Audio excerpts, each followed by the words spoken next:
Good morning. நாங்கள் இன்றைக்கு பார்க்க இருக்கிறது வடக்கு மாகாண paper third term science paper grade 9 தான் பார்க்க இருக்கிறோம். ஆகவே ஆல்ரெடி நான் பார்ட் 1 எக்ஸ்பிளைன் பண்ணி போட்டுருக்கிறேன். ஆகவே உங்களுக்கு இன்றைக்கு நாங்கள் பார்ட் 2 பார்க்க இருக்கிறோம். ஆகவே வாராக உங்களுக்கு தொடர்ச்சியாக கிரேட் 6ல இருந்து 11 வரைக்கும் தேவைன்னு சொன்னால் பேப்பர் மற்றும் நோட்ஸ் தேவைன்னு சொன்னால் நீங்க என்ன செய்து கொள்ள முடியும்? இந்த சேனல்ல போயிட்டு சப்ஸ்கிரைப் பண்ணுவதன் மூலம் தொடர்ச்சியாக வகையான விடயங்களை பெற்றுக்கொள்ள முடியும். ரைட்? உங்களுக்கு இது பிடிச்சிருந்தால் நீங்க என்ன செய்து கொள்ளலாம், உங்களோட ஃப்ரெண்ட்ஸுக்கும் இதை பற்றி நீங்கள் ஷேர் பண்ணி கொள்ளலாம். ரைட் தானே? அவங்களும் என்ன இதில் பயன்பெறத்துக்காக வேண்டி. ரைட், இன்றைக்கு நாங்க பார்க்க போறது செகண்ட் பார்ட்.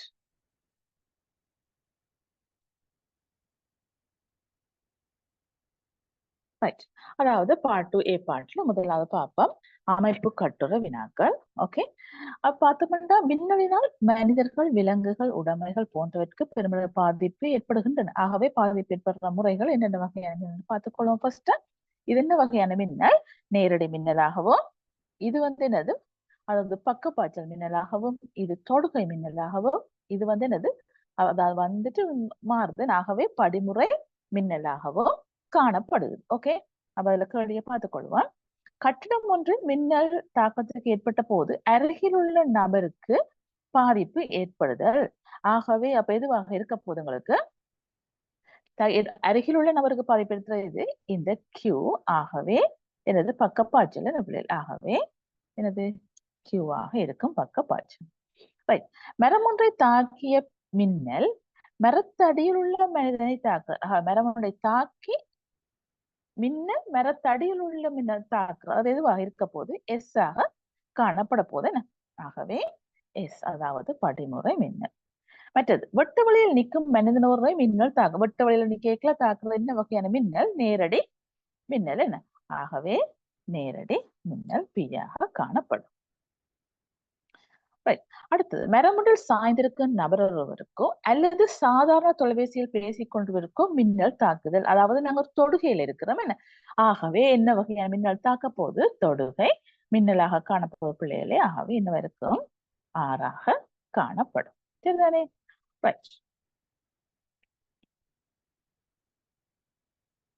அடுத்த கேள்வியை பார்த்துக் கொள்வோம். கீழே தரப்பட்ட சொற்களை பயன்படுத்தி இடைவெளி நிரப்புங்கள். சில சந்தர்ப்பங்களில் முகில் சேர்ந்த மின்னேற்றம் சூழவுள்ள வழிக்கு கடத்தப்படும். இதன் போது என்ன நடக்க போகுது? அதாவது மின்னேற்றங்கள் சேரும் பொழுது அதிகம் கூடைகளை நடக்க போது அது இறக்கப்படும் வழிக்கு. ஆகவே அவ்வகையானது எவ்வாறு அழைக்கப்படும்? மின்னிறக்க மின்னல் தோன்றும்.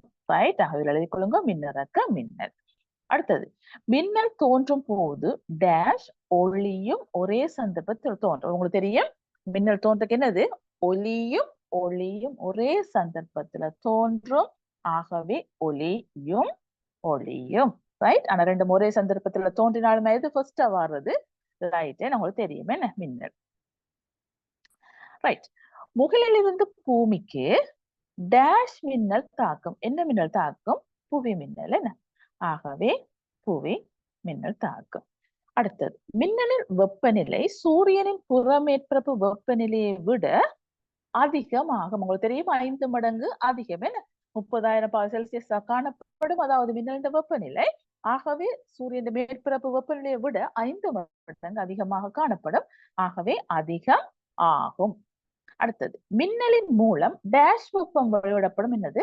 பெருமளவு வெப்பம் வெளிவிடப்படும் என்று உங்களுக்கு ஏற்கனவே படிச்சிருக்கிறேன். சரிதானே பிள்ளைகளே? ரைட், அடுத்தது, எமது சூழல் தொகுதி பல்வேறு கூறுகளை கொண்டது. எக்ஸ், ஒய், செட் ஆகிய சூழல் தொகுதிகளை இனம் காண்க. அப்ப இது உங்களுக்கு தெரியும், இது என்ன வகையான சூழல்? அதுக்கு கிளியர் இல்லை, ஆனா உங்களுக்கு உங்களோட புத்தகத்துல இந்த படங்கள் எல்லாம் போட்டிருக்கிறாங்க, தெரியும் என்ன? ஆகவே இது விவசாய சூழல். இது என்ன வகையான சூழல்? அதாவது கைத்தொழில் சூழல். இது என்னது? பில்டிங்ல தாக்கல் இருக்கிற. ஆகவே இது குடியிருப்பு சூழலாக காணப்படும். சரிதானே? சூழல் தொகுதி வயினால் ஏற்படும் தீமை ஒன்றினை குறிப்பிடுக. நீங்க சூழல் மாசடைதல் என்று போட்டிருந்தால் காணும். ரைட், அல்லது வேறு எதுவும் எழுதி கொள்ளலாம். வழி மாசடையும் என்று ஏதாவது போட்டுக்கொள்ள முடியும். ரைட், அடுத்தது, புவியின் இயற்கை சூழலுக்கு பாதிப்பை ஏற்படுத்தாத வகையில் பொருள்களையும் சேவைகளையும் பேணுவதற்காக தேவையான வழிகாட்டிகளை கொள்கைகளையும் பின்பற்ற எவ்வாறு அழைக்கப்படும் என்று கேட்டிருக்கு. அது உங்களுக்கு தெரியும். என்னது? பசுமை எண்ண கரு என்று உங்களுக்கு தெரியும். என்ன? பசுமை எண்ண கரு. ஆகவே உங்களுக்கு சம்டைம்ஸ் உங்களுக்கு என்ன தெரிஞ்சிருக்க வேணும், பசுமை அவங்க நேரடியாக பசுமை எண்ணக்கரு என்று கேட்டால் உங்களுக்கு நேரடியாக அதுக்கும் ஆன்சர் பண்ணிக்கொள்ள தெரிய வேணும். ஆகவே இதுல இவங்க என்ன செய்திருக்கிறாங்க, அந்த பாயிண்ட் தந்து போட்டு உங்களுக்கு சின்ன வேர்டாக கேட்டிருக்கிறாங்க பிள்ளைகளே. ஆகவே நீங்க என்னது கொஞ்சம் அதையும் நீங்களாக பாடமாக்கி கொள்ளுங்க. சரிதானே? ரைட். அடுத்தது பார்த்தோம்னு சொன்னால் மேலே வினா ஏயில் குறிப்பிட்ட சேர்த்தட்டம் தற்போது உலகில் உள்ள இடங்களை பின்பற்றி வர அவ்வகையான இடம் ஒன்றைத்தான் கேட்டிருக்குது. ஆனா உங்களுக்கு தெரிஞ்சிருக்க வேண்டும், எல்லாம் பாடமாக்கி கொள்ளுங்க. ஓகே, அதாவது என்னது ஒன்று வந்து அமெரிக்க ஐக்கிய ராஜ்யத்துல என்னது என்னது தொடர்பாடி வீட்டு தொகுதியில என்னது பட் கிளாக் கொமன்ஸ் சொல்லி ஒன்று போட்டிருக்கிறாங்க. அடுத்தது என்னது அமெரிக்க ஐக்கிய ராஜ்யத்தில் வைனே எல் மோஸ் என்ற நீதிமன்ற கட்டட தொகுதியிலையும் செய்திருக்கிறாங்க. ஓகே, அப்ப அமெரிக்கா ஐக்கிய ராஜ்யத்துல. மற்றது ஆஸ்திரேலியால கேட்டு வீடமைப்பு திட்டம். ஓகே, மற்றது சீனாவில பீஜிங் விளையாட்டரங்கு. மற்றது ஜெர்மன் பாராளுமன்ற கட்டிடம். ஆகவே அவங்க இடத்தை தான் கேட்டிருக்கிறாங்க. ஃபுல்லா கேட்கல. ஆக ஜெர்மன், சீனா, அமெரிக்கன் ஐக்கிய ராஜ்யம், ஆஸ்திரேலியான்னு சொல்லி நீங்க போட்டுக்கொள்ள முடியும், அல்லது ஃபுல்லாகவும் எழுதி கொள்ள முடியும். சரிதானே பிள்ளைகளே?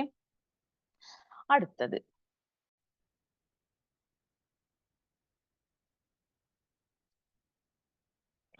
அடுத்தது சில திரவ கரைசல்களுக்கு மின்னை வழங்குவதன் மூலம் ரசாயன மாற்றத்தை ஏற்படுத்தி கொள்ள முடியும். அதாவது நாங்க மின்னை வழங்குவதன் மூலம் அதாவது ரசாயன மாற்றங்களுக்கு உட்படுத்த முடியும். ஆகவே கரைசல் திரவம் பயன்படுத்தப்படுகின்றன. அதுல தந்திருக்கு என்ன, இவற்றில் எக்கரைசல் திரவத்தினை பயன்படுத்தும் போது ஆம்பியர்மானை திரும்பலை காட்டும்.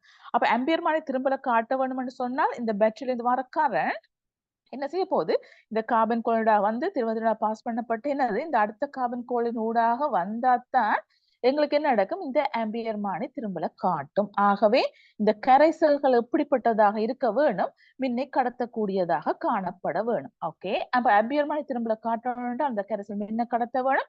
அவ்வகையாக எது காணப்பட போது, ஒன்று உப்பு கரைசல், மற்றது செப்பு சல்பேட் கரைசல், மற்றது அமிலம் துமிக்கப்பட்ட நீர், தூவப்பட்ட நீராக காணப்படும். சரிதானே பிள்ளைகளே? மற்றது என்னது, மண்ணெண்ணையும் தூய நீரும் என்னது மின்னை கடத்தது. ஆகவே ஆம்பியர்மானை திரும்பலை காட்டாது. அடுத்தது மின்னை கடத்தும் கரைசல் அல்லது திரவம் எவ்வாறு அழைக்கப்படும்? அப்ப எவ்வாறு அழைக்கப்படும்? மின் பகு பொருள் என்று சொல்லிக் கொள்ள போறோம். என்ன மின்னை கடத்தினா அதை நாங்க சொல்ல போறோம் மின் பகு பொருள். அவ்வாறு மின்னை கடத்துவதற்கு காரணம் என்ன உங்களுக்கு தெரியும், அதுல அசையக்கூடிய அயன்கள் காணப்படுறதால இலகுவாக எங்களுக்கு என்னது மின்னை கடத்தக்கூடிய மாதிரி இருக்குது. ரைட். அமிலம் துமிக்கப்பட்ட நீரை மின்பகுக்கும் போது நேர் மற்றும் மறை மின்வாயில் வெளியேறும் வாயுக்கள். உங்களுக்கு தெரியும், நேர் மின்வாயில யார் வர போறா, ஆக்சிஜன் வாயுவும், மறை மின்வாயில எந்த வாயு, ஐதரசன் வாயுமாக காணப்படும். ஓகே பிள்ளைகளே? ரைட். அடுத்தது மின் பகுப்பின் பிரயோகம் ஒன்றை தருக. ஒன்று மின் முலாமிடல சொல்லலாம். மற்றது எரிசோடா உற்பத்தி, நீங்க பிறகு கிரேட் லெவல்ல படிச்சு கொள்ளுவீங்க. ஓகே, அதாவது சோடியம் ஹைட்ரோக்சைடு எரிசோடா உற்பத்தியை செய்து கொள்ள முடியும். மற்றது லோகங்களை பிரித்திருக்க முடியும். ஆகவே இது எல்லாமே எங்க படிச்சு கொள்வீங்க, கிரேட் லெவல்ல நீங்க என்னது தெளிவாக எவ்வாறாக இந்த மின் பகுப்பு பிரியோப்படுதுன்னு சொல்லி, உலோகம் எவ்வாறு பிரித்திருக்கிறது, சோடியம் எவ்வாறு பிரித்தெடுக்கப்படுகிறது, மற்றது வந்து எவ்வாறு சோடியம் ஹைட்ரோக்சைடு அதாவது எரிசோடா எவ்வாறு உற்பத்தி செய்யப்படுது என்று சொல்லி நீங்க கிரேட் லெவல்ல கிளியராக படிச்சு கொள்வீங்க. அநேகமான நானோ தகவல் கார்பன் மூலகத்தை அடிப்படையாக கொண்டு நானோ பத்தம் காற்று இருக்குது. ஆகவே குறித்த காவின் இரு பிரதிருப்பங்களையும் பெயரிடுக. என்னென்ன, இது வந்து வைரமாக இருக்கும், இது வந்து காரியமாக காணப்படும். பிள்ளைகள் கட்டாயம் இந்த கட்டமைப்பு உங்களுக்கு தெரிஞ்சிருக்க வேணும். ஓகே, சரிதானே? ரைட். அதாவது ஒரு கார்பனோட சுத்தி வர எத்தனை பிணைப்புகளை அடிப்படையாக கொண்டு வச்சிருக்குது. அப்ப உங்களுக்கு அது பிறகு வந்து படிச்சு கொள்வீங்க. எக்ஸ்ஒயில் கிராஃபின் தயாரிப்பில் பயன்படுத்தப்படும் பதார்த்தம் இது எங்களுக்கு காரியமாக காணப்படும். என்ன? ரைட்.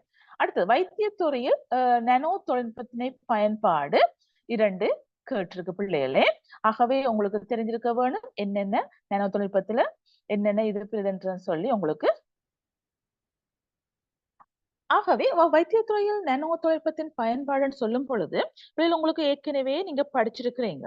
அதாவது என்னது, அதாவது ஒரு ஆளுக்கு கேன்சர் இருக்குன்னு சொன்னால் அந்த கேன்சர் கலங்களை என்னது மற்றவங்களோட உடம்புல இருக்கிற மற்ற கலங்களுக்கு பாதிப்பு ஏற்படுத்தாத வகையில என்ன செய்யலாம், அதை அழிக்கிறதுக்கு இது உதவியாக காணப்படுறது மட்டும் இல்லாமல், அதாவது புதுசாக ஒரு நோய் இருந்து அதை இலகுவாக அவதானிப்பதற்கு இந்த சில உபகரணங்கள் உற்பத்தி செய்வதற்கு இவ்வகையான நானோ இது பயன்படுத்தப்பட்டு வருகிறது. அதே மாதிரி என்னது ஆத்ரோஸ்க்ளரோசிஸ் என்ற நோய் என்ற தாக்கத்தால ஏற்படுற இதை தவிர்க்கிறதுக்கு, அதாவது அதன் மூலம் அதுல இருக்கிற கொழுப்பு படையை அகற்றத்துக்கு இவ்வகையான நானோ தொழில்நுட்பம் பயன்படுத்தப்படுகிறது. ஆகவே இவ்வகையாக நீங்க ஏதாவது 2 தான் கேட்டிருக்குது, ஏதாவது நீங்க எழுதி கொள்ள முடியும். சரிதானே? ரைட். அடுத்ததை பார்த்துக் கொள்வோம். ரைட், எல்லாம் பேசிக் சயின்ஸ், கஷ்டம் இல்ல. அப்ப நீங்க என்ன செய்ய வேணும், கிளியராக படிச்சால் நீங்க ஆன்சர் பண்ணிக்கொள்ள முடியும். ரைட்.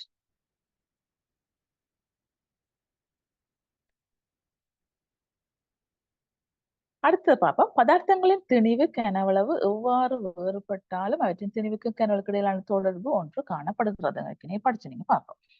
ஓகே, அது திணிவுகள் கனவளவு என்னத்தை குறிக்க போகுது, அடர்த்தியை குறிக்க போகுதுன்னு படிச்சு நீங்கள் மேலே காட்டப்பட்டுள்ள உபகரணங்களை பேரிடுக. இது என்னது, ரசாயன தராசு. இது என்னது, அளவுச்சாடி. இது என்னது, முகவை. என்ன ரைட், அது உங்களுக்கு தெரிஞ்சிருக்க வேணும். ரைட். அடுத்தது அல்லது இது மும்மைக்கோள் தராசு என்று சொல்லிக்கொள்ள முடியுமா? மும்மைக்கோள் தராசு. இது அளவுச்சாடி. இது முகவை. இவற்றில் திணிவை அளப்பதற்கு பயன்படுத்தப்படும் உபகரணம் இதுதான். என்னது, திணிவை அளக்கிறதுக்கு பயன்படுத்தப்படும். கனவளவை அளப்பதற்கு இதையும் பயன்படுத்திக் கொள்ள முடியும், இதையும் பயன்படுத்திக் கொள்ள முடியும். ஆனா என்னது, இதுல அளந்தெடுத்து தான் இதுல கலக்கிறதுக்கும் பயன்படுத்திக் கொள்ள முடியும். சரிதானே? ஆகவே நீங்க இதை எழுதி கொள்ளுங்க. ரைட், அளக்கிறதுக்கு அளவுச்சாடி என்று போட்டால் என்ன, ரைட். அடுத்தது 4 மீட்டர் கனவளை கொண்ட பாத்திரத்தின் திணிவு இவ்வளவு ஆகும். இப்பாத்திரத்தின் அடர்த்தி, இப்பதார்த்தத்தின் அடர்த்தி யாதென்று கேட்டிருக்கு. இது தமிழ் பிள்ளை. 4 மீட்டர் கனவளவை கொண்ட பதார்த்தத்தின் திணிவு வரணும், பாத்திரம் இல்ல பதார்த்தம். பதார்த்தத்தின் திணிவு இவ்வளவு. ஓகே, ஆகவே அந்த பதார்த்தத்தின் அடர்த்தி. ஆகவே உங்களுக்கு சமன்பாடு தெரியும். என்னது, அடர்த்தி சமன் திணிவின் கீழ் கனவளவு. என்ன, ஆகவே பிள்ளைகள் என்னது, திணிவின் கீழ் கனவளவு 3600. 3600 நீங்க என்ன செய்து கொள்வீங்கள், 4ஆல வகுத்து கொள்வீங்கள். என்ன, அப்ப 4ஆல வகுத்தால் எவ்வளவு, 36க்குள்ள 4, 9 முறை 4, 9, 36. மற்ற 2 சைவரை சேர்த்துக் கொள்வீங்கள். ஆகவே அலகு என்னது, கிலோகிராம். கிலோகிராம் மீட்டர் -3 ஆக காணப்படும். சரிதானே பிள்ளைகளே? ரைட். அடுத்தது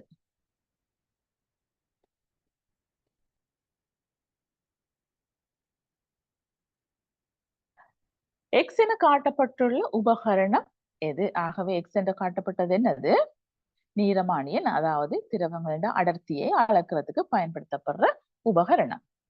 அது பகுதி வையில் ஈயச்சின்னங்கள் பயன்படுத்தப்படுவதற்கான காரணம் யாது? அதாவது எங்களுக்கு கேட்டது நீரமானில அடியில் ஈயச்சின்னங்கள், அதாவது நீரமானி நிலைக்குத்தாக இருப்பதற்கு இந்த ஈயச்சின்னங்கள் பயன்படுத்தப்பட்டு வருது.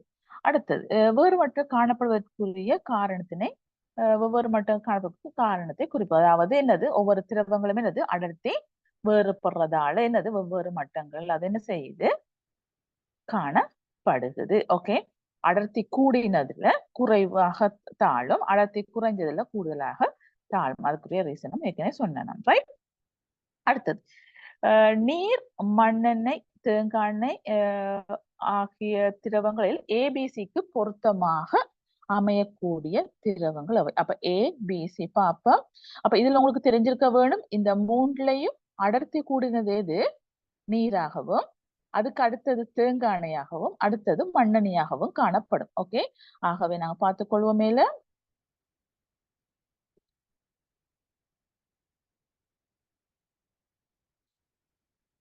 ரைட், அதாவது அடர்த்தி கூடினது எதுன்னு சொன்னா நீர். ஓகே. நீர் என்று சொன்னால் அப்ப இதுல எனது குறைஞ்ச அளவு அமிழ்றதுதான் நீராக காணப்படும். ஆகவே இதுல பார்த்தோம்னு சொன்னால்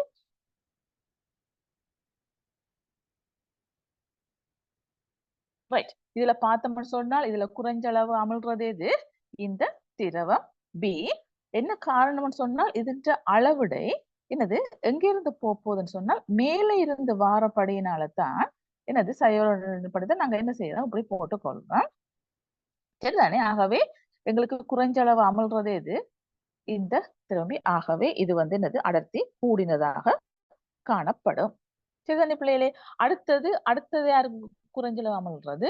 இவர். ஆகவே இவர் என்னவா இருக்க போறார்? தேங்காணியாகவும் ஏ தேங்காணியாகவும் சி என்னது மண்ணெண்ணையாகவும் காணப்படும். சரிதானே பிள்ளைகளே? ரைட். ஓகே. ஆகவே நான் திருப்பியும் சொல்லிக் கொள்றேன். அதன் அளவிட எங்க இந்த பூஜ்ஜியமே மேலிருந்து ஸ்டார்ட் பண்ண போறாங்களே எண்டப்படியினாலதான் எங்களுக்கு இவ்வாறாக காணப்படுகிறது. ரைட். அடுத்தது பார்த்துக்கொள்ளுவோம்.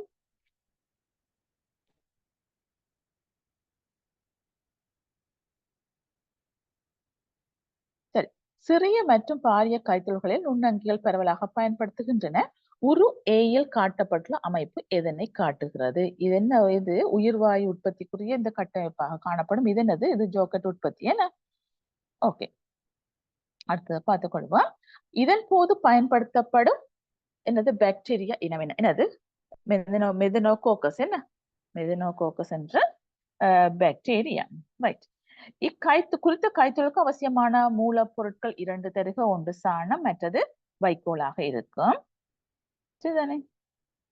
ரைட். இந்த கைத்தொழில் மூலம் உருவாகும் பிரதான ரசாயன பதார்த்தம் யாது? எது? மெதேன் வாயு. என்ன? மெதேன் வாயு தான் உருவாகும். மெதேன் வாயு தான் எனது உயிர் வாயில் ஒரு கூறாக காணப்பட போகுது. அடுத்தது உரு பியில் ஒன்று மற்றும் 5 என்னது மேற்கொள்வதற்குரிய காரணம் என்ன? ஒன்றை பாத்தீங்களா தெரியும். ஒன்று என்னது? நாங்கள் ஹீட் பண்றோம். அப்ப ஹீட் பண்றது என்னது? அதுல இருக்கிற நுண்ணங்கிகளை அழிக்கிறதுக்காக வேண்டி ஹீட் பண்றோம்.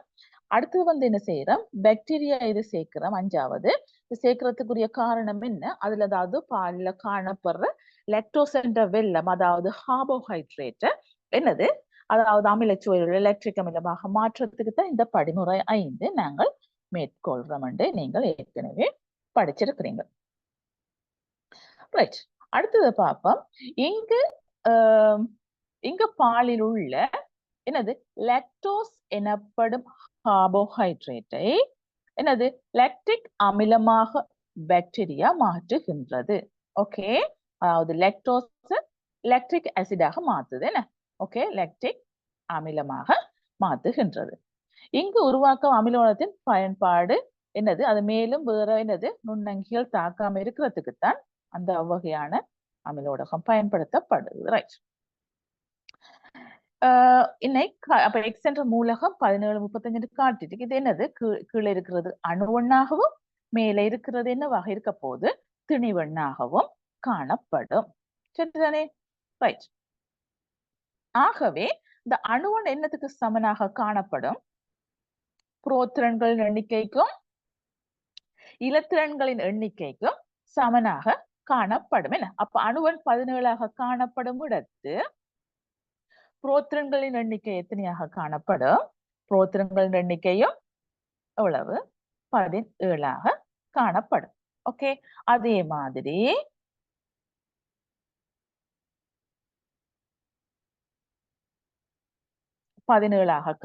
காணப்படும். அதே மாதிரி இலத்திரன்களின் எண்ணிக்கை எவ்வளவாக காணப்படும்?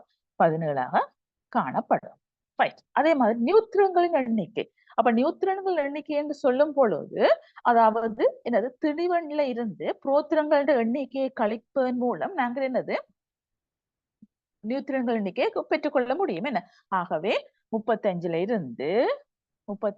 இருந்து பிள்ளைகள் நாங்கள் என்ன செய்ய வேணும்? 17 கழிச்சு கொள்ள வேணும். அப்ப கழிச்சாலங்களுக்கு எவ்வளவா இருக்க போது? 18ஆக காணப்படும் நியூத்திரன்கள எண்ணிக்கை. ரைட். அடுத்தது பொறிகளினால் செய்யப்படும் வேலைகள் இலகுவாக்கப்படுகின்றன. இதுல பார்ப்போம். என்னது 900 நிறையுடைய மீட்டர் நிறையுடைய பொருள் ஒன்று இவ்வளவு உயரத்துக்கு இந்த படத்துல காட்டி இருக்குது, எவ்வாறு பயன்படுத்தப்படும் என்பதை கீழே படம் காட்டுகிறது. பிரயோகிக்கப்பட வேண்டிய எத்தனை 300 நியூட்டன் சாய்தளத்தின் திறன் தந்திருக்கு எவ்வளவு 60%.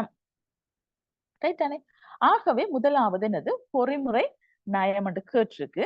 ஆகவே பொறிமுறை நயம் சமன் என்னது சுமையின் கீழ் சுமையின் கீழ் எத்தனம். ஆகவே சுமை எவ்வளவு 900 கீழ்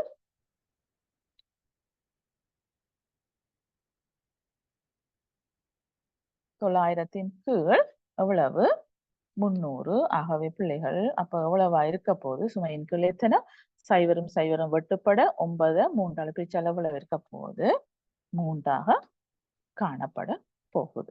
சரிதானே? அடுத்தது வேக விகிதத்தினை காண்க.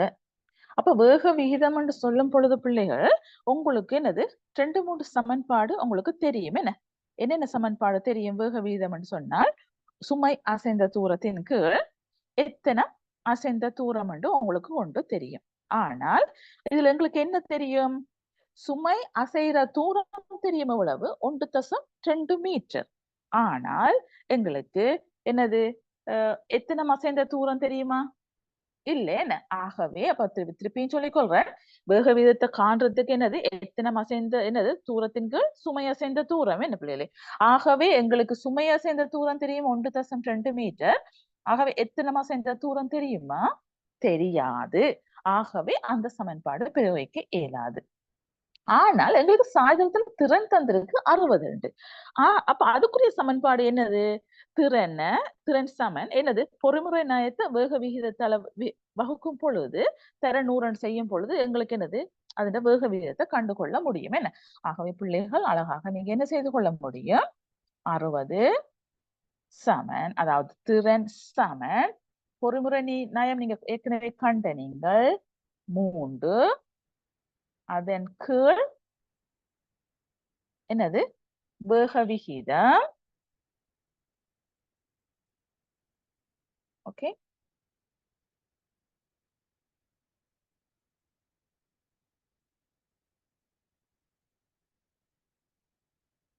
மூன்றின் கீழ் ரைட் என்னது வேக விகிதம்.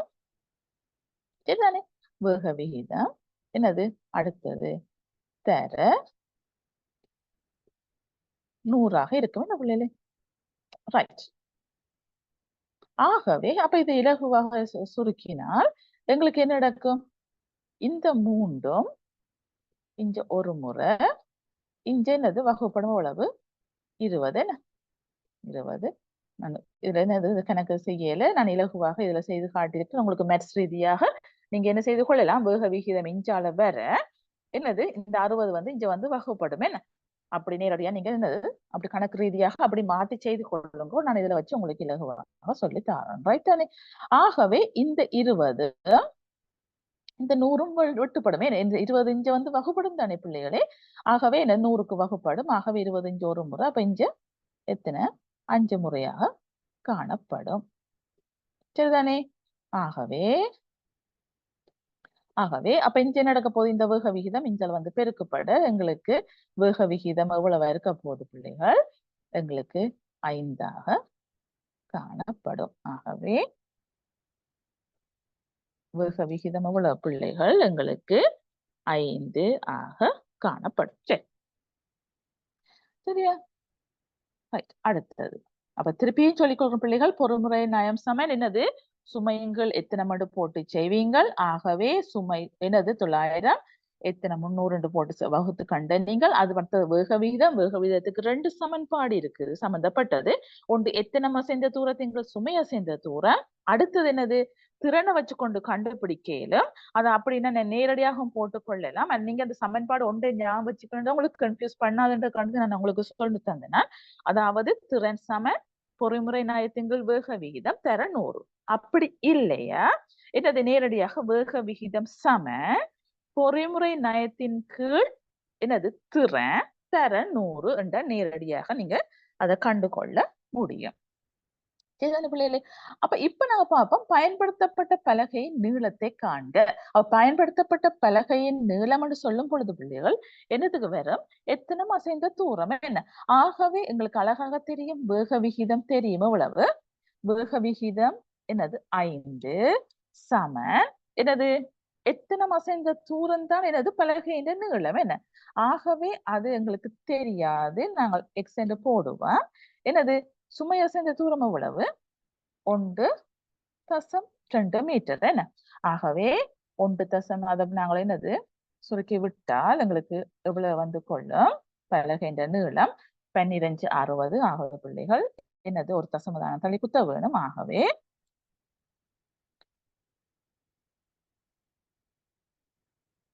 பிள்ளைகள் எவ்வளவு? 1260. 60 சொன்ன ஒரு தசமதானத்தை தள்ளி குத்தப்படும். ஆகவே 6 மீட்டராக காணப்படும். சரிதானே? அடுத்தது பொறி மீது செய்யப்பட்ட வேலை. அப்ப பொறியின் மீது செய்யப்பட்ட வேலையில யார் செய்யறோம்? நாங்க செய்யறோம். ஆகவே எத்தனம் அசைந்த தூரத்தால நாங்க என்ன செய்ய வேணும்? பெருக்க வேணும். ஆகவே எத்தனம் எவ்வளவு? 300 தர ரைட். எத்தனம் அசைந்த தூரம் எவ்வளவு கண்ட நாங்கள் 6 கண்ட என்ன? ஓகே, அதாவது 6 மீட்டர். ஓகே, அதாவது பலகையின் நீளம் தான் எங்களுக்கு என்னது? எத்தனம் அசைந்த தூரமாக காணப்படும். ஆகவே சமன் எவ்வளவு? 6 3 18. நாங்கள் 2 0 சேர்த்துக் கொள்வீங்கள். இவ்வளவு என்னது? ஜூலாக காணப்படும். வேலைன்னு சொன்னா வேலையின் அழகு ஜூல்ன்ட்டு உங்களுக்கு தெரியுமே என்ன பிள்ளைகள்? ரைட். அடுத்தது பொறியினால் செய்யப்பட்ட வேலை. ஆகவே பொறி அப்ப நாங்க என்ன சொல்ல போறோம்? பொறியினால செய்யப்பட்ட பொறி செய்த வேலையாக காணப்படும். ஆகவே சுமை தர சுமையை சேர்ந்த தூரமாக இருக்கும். ஆகவே சுமை எவ்வளவு? எங்களுக்கு 900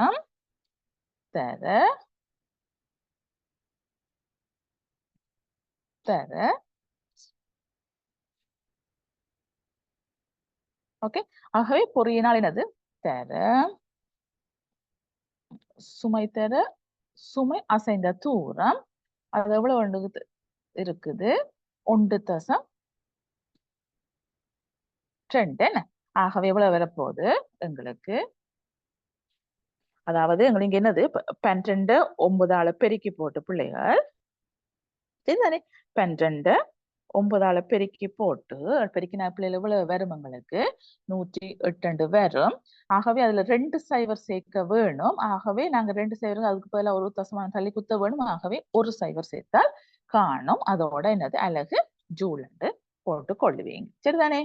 ரைட். அப்ப சாதனம் அன்றாட வாழ்வில் பயன்படுத்தப்படும் சந்தர்ப்பம் கேட்டிருக்குது. என்னது? ஏணியாக பயன்படுத்தலாம் அல்லது படிக்கட்டாக பயன்படுத்தலாம். அதெல்லாம் என்னது? ஒரு சாய்வாக இருக்கிறது என்ன? அல்லது ஆப்பாக இருக்கலாம். ஏதாவது நீங்கள் போட்டுக்கொள்ள முடியும். சரிதானே? ரைட். சுனாமி அலையானது நீரலை வகைகளில் ஒன்றாகும். ரைட். ஆகவே ரைட் ஒன்றாகும். இதுல ஒவ்வொன்றும் உங்களுக்கு தெரிஞ்சிருக்க வேணும். இது என்னது? இது வீச்சமாகவோ 2 முடிகளுக்கு இடைப்பட்ட தூரம் என்னது? அலை நீளம். அதாவது 2 முடிகளுக்கு இடைப்பட்ட தூரம் அல்லது 2 சமநிலை தாளத்துக்கு இடைப்பட்ட தூரம் அல்லது 2 தாளிகளுக்கு இடைப்பட்ட தூரம் எல்லாம் என்னது? அலை நீளம் என்று சொல்லிக் கொள்ள முடியும். ஓகே. மற்றது இது என்னது? இது முடியாகவும் இந்த உச்சி வந்து முடியாகவும் இது வந்து தாளியாகவும் காணப்படும். இதுல என்னது? WXY என்ன கேட்டிருக்குது. ஆகவே நீங்கள் அதை போட்டுக் கொள்வீங்க. சரிதானே? ரைட். அடுத்தது பார்த்தோம்னு சொன்னால் சுனாமி ஏற்படுவதில் பங்களிப்பு செய்யும் நிகழ்வுகள் 2 கேட்டிருக்கு. அதாவது சுனாமி ஏற்படுறதுக்கு என்னென்ன நிகழ்வுகள் காரணமாக இருக்கு. அப்ப சுனாமி ஏற்படுவதில் பங்களிப்பு செய்யும் நிகழ்வுகள் 2 கேட்டிருக்குது. அப்ப நீங்க எதை சொல்லலாம்? அதாவது என்னது? ஒன்று என்னது? சமுத்திரத்தடியில எரிமலை வெடிப்பை சொல்லலாம். அல்லது என்னது? எரிகற்கள் கடல்ல வீழ்றத சொல்லிக் கொள்ளலும். அல்லது சமுத்திர அடியில என்னது? அதாவது புவி அதிர்வு ஏற்படுறத சொல்லிக் கொள்ள முடியும். ஆக ஏதாவது 2 உங்களோட புத்தகத்துல என்னது? 4 5 இருக்குது. அதை எழுதி கொள்ளுங்க. சரிதானே? பாடமாக்கி கொள்ளுங்க பிள்ளை. ரைட்.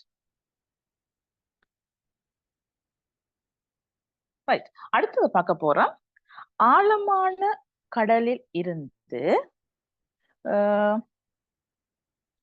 ஆழமான கடலில் இருந்து ஆழமற்ற கடலுக்கு சுனாமி அலை செல்லும் பொழுது, ஓகே, ஆழம் அதாவது ஆழமற்ற கடலிலிருந்து, அதாவது என்னது, ஆழமான கடலிலிருந்து ஆழமற்ற கடலுக்கு சுனாமி செல்லும் பொழுது எக்ஸ் மற்றும் வையிற்கு யாது நடைபெறும் என குறிப்பிடுக. ஆகவே பிள்ளைகள்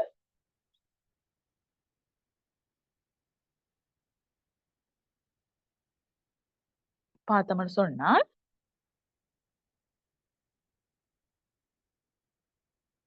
பாப்போம் எக்ஸ் மற்றும் y. எக்ஸ் என்னது,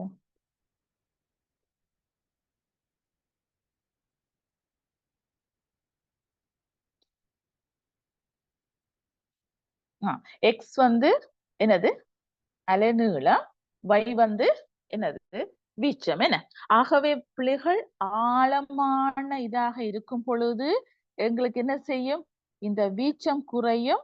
வீச்சம் குறைய எங்களுக்கு என்ன நடக்கும், வீச்சம் குறைய அலைநீளம் என்ன செய்யும், அலைநீளம் என்னது, கூடும். என்ன, ஓகே.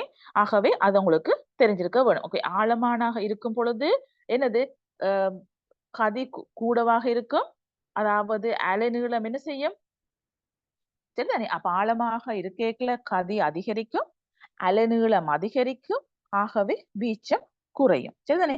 ஆழமற்றதாக காணப்படையக்கல என்ன செய்ய போகுது, கதி என்ன செய்யும், கதி குறையும், ஆகவே அலைநீளம் குறையும். கதி குறைஞ்ச அலைநீளம் குறையும், அலைநீளம் குறைஞ்சால் வீச்சம் என்ன செய்யும், அதிகரிக்கும். ஆகவே வீச்சம் அதிகரித்தால் அதாலதான் எங்களுக்கு பாதிப்பு ஏற்படுத்த போகுது. ஆகவே ஆழமற்ற கடல்ல தான் எங்களுக்கு பாதிப்பு கூட. சொல்ற விளங்குதா பிள்ளைகளே. ஆகவே அப்ப எங்களுக்கு தெரிஞ்சிருக்க வேணும், ஆழமான கடல்ல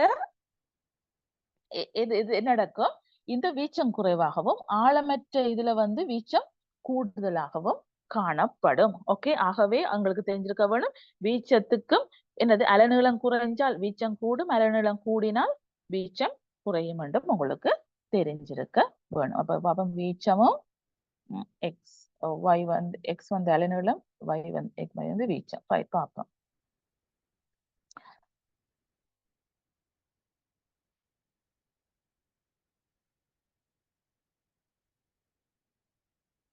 ரைட். இப்ப ஆன்சரை பார்த்துக் ஆழமான கடலிலிருந்து ஆழமற்ற கடலுக்கு சுனாமி அலை செல்லும் பொழுது, ஓகே, எக்ஸ் மற்றும் வையிற்கு யாது நிகழும். ஓகே, அதாவது எக்ஸ் வந்து என்னது, நாங்க அலைநீளத்தை சொன்னாங்க. ஆகவே அலைநீளம் என்னது, ஆழமான கடல்ல இருக்கேக்கல ஆழமற்ற கடலுக்கு மாறேக்கல அலைநீளம் என்ன செய்யும், அலைநீளம் குறையும். என்ன, ஆழமற்ற செல்லுக்குள்ள அலைநீளம் குறையும். மற்றது வீச்சம். என்ன, அப்ப வீச்சம் வந்து என்ன செய்யும், கூடும். என்ன, அடுத்தது கடற்கரைகளில் கண்டல் தாவரங்களை வளர்த்தல் பொருத்தமானது என விளக்குக. ஆகவே எங்களுக்கு சுனாமியில இருந்து பாதிப்பை குறைக்க வேணும் என்று சொன்னால் எங்களுக்கு என்ன செய்ய வேணும், அதுல கண்டல் தாவரங்களை வளர்ப்பதன் மூலமே நடக்கலாம். அதுல சுனாமி தாக்கத்திலிருந்து எங்களுக்கு என்னது, பாதுகாப்பை பெற்றுக்கொள்ள முடியும். சரிதானே. ரைட். அடுத்தது பார்த்தோம் என்றால், ஆய்வுக்கூடத்தில் சில ஒளியியல் உபகரணங்களில் உருக்கள் மேலே தரப்பட்டுள்ளன. இவற்றில் ஒளியை திரைப்படைய செய்யும் ஒளியியல் உபகரணங்கள் எது அல்லது எவை. ஆகவே திரைப்படைய செய்கிறது எதுவாக காணப்படும், ஒன்று எனது தளவாடி, மற்றது இந்த வகை ரெண்டு மேற்பரப்பும் என்ன செய்ய, திரைப்படைய செய்யும். அடுத்து ஒளியை முறிவடைய செய்யும் ஒளியியல் உபகரணங்கள் எது, அதாவது ஒன்று குவிவு வில்லை, மற்றது வந்து என்னது, இது குழிவு வில்லை, அடுத்தது என்னது, கண்ணாடி குச்சி. எல்லாமே என்ன செய்ய போது, என்னது, முறிவடைய செய்யும். டி சமாந்திர ஒளிக்கேற்றினை தனித்தனியாக அனுப்பும் போது புறப்படும் விளைவை கதிர்படம் மூலம் வரைந்து காட்டுக. ஆகவே நீங்க என்னது, உங்களுக்கு தெரியும் என்னது, இது ஒழுங்கான திரிப்பாகவும் அதுல ஒழுங்கற்ற திரிப்பாகவும் காணப்படும் என்று உங்களுக்கு தெரியும். சரிதானே பிள்ளைகளே. அடுத்தது பார்த்தோம்னு சொன்னால், ரைட், அடுத்தது பார்த்தோம் என்றால் என்னது, மேலே மூன்று அன்றாட வாழ்வில் பயன்படுத்தப்படும் சந்தர்ப்பங்கள் ஒவ்வொன்று